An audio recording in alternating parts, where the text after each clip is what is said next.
হিমন্ত বিশ্ব শৰ্মা বৰ ডাঙৰ মন্ত্ৰী বুলি কয় যে মুখ্যমন্ত্ৰী বৰ ডাঙৰ মুখ্যমন্ত্ৰী অসমৰ এনেকৈ কয় যে 4খন বাজেট চালো আগৰ 4খনে গ'ল এইখনৰ হয়তো 5খন হ'ব আসলতে ইন্টাৰিমখনক লৈ এখনতো ভাল বাজেট নিদিলে ন এতিয়া ইলেকশ্যনে আহিলে আৰু এতিয়া কি ভাল বাজেট দিব এতিয়া অৰুণোদয়ৰ কথা ক'ব এতিয়া মহিলাসকল আমাৰ যুৱক যুৱতীসকলৰ কাৰণে কেইটামান মানে হেৰি ঘোষণা কৰিব চাহ শ্ৰমিকসকলৰ কাৰণে কেইটামান মানে লোভ লগা কেইটামান আঁচনি ঘোষণা কৰিব তাতকৈ আৰু কি দিব কওক অসমীয়া জাতিৰ উন্নয়নৰ আধাৰ তৈয়াৰ কৰিবৰ কাৰণে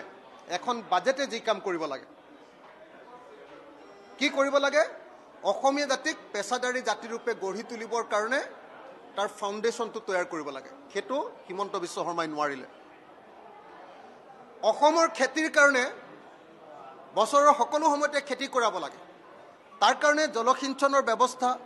বানপানীৰ নিয়ন্ত্ৰণ তাৰ কাৰণে আপোনাৰ কি কয় মেকানাইজেশ্যন এগ্ৰিকালচাৰৰ মেকানাইজেশ্যন আৰু মাটি বিতৰণ এইবিলাক কাম মুখ্যমন্ত্ৰীয়ে কৰিব নোৱাৰিলে হিমন্ত বিশ্ব শৰ্মাৰ চৰকাৰে কৰিব নোৱাৰিলে গতিকে এই বাজেটখনৰ পৰা কৃষকসকলে কি আশা কৰিব এটা টুপ কৃষকসকলৰ কাৰণে সৰু 1000 2000 3000 5000 টকাৰ টুপ এটা আৰুতো পাবলৈ একো নাই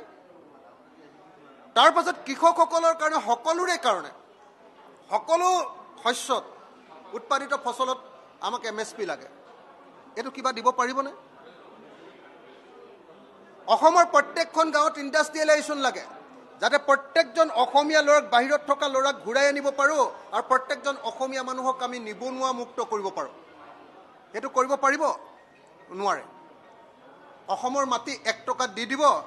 আৰু যিমান ক্যাপিটেল ইনভেষ্টমেন্ট কৰিব এটা আপোনাৰ পুঁজিপতি গোষ্ঠীয়ে তাৰ বেছিভাগ 75% টাটাক দি দিছে তেতিয়া পইচা দি